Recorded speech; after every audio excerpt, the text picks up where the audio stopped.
Les rues de Tripoli, la capitale libyenne, sont vides. Ici aussi, on essaye de contenir le coronavirus. Dans un pays contrôlé par deux gouvernements rivaux, les ordres de confinement sont les mêmes dans les deux camps. Des restrictions de déplacement et des couvre-feux.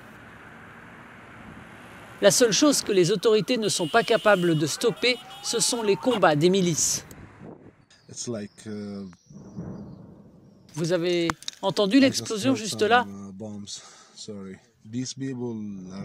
Ça dure depuis trop longtemps tout ça. On n'en voit pas la fin.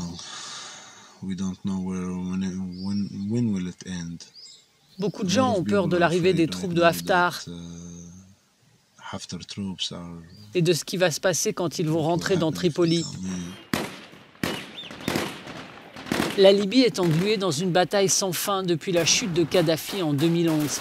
L'année dernière a été marquée par une nouvelle vague de violence, quand les troupes de Khalifa Haftar ont lancé une offensive sur Tripoli contre les forces du gouvernement national, le GNA, reconnu par l'ONU. Haftar et le GNA se disputent le pays, mais Tripoli résiste.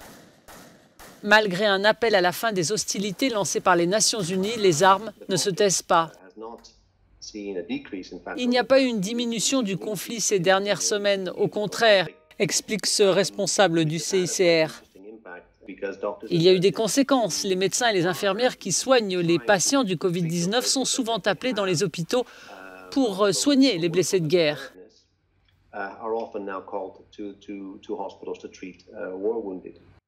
Le système de santé libyen était déjà fragile avant l'arrivée du Covid-19. Et même si le pays n'a pas enregistré un nombre significatif de contaminations, notamment compte tenu de l'impossibilité de les compter véritablement, l'impact de la pandémie pourrait être dévastateur ici si elle atteint les mêmes niveaux qu'en Europe.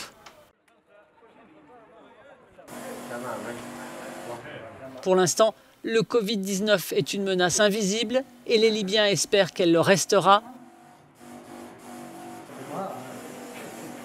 Après des années d'instabilité politique et de violence en Libye, ses habitants n'ont pas besoin d'un ennemi de plus.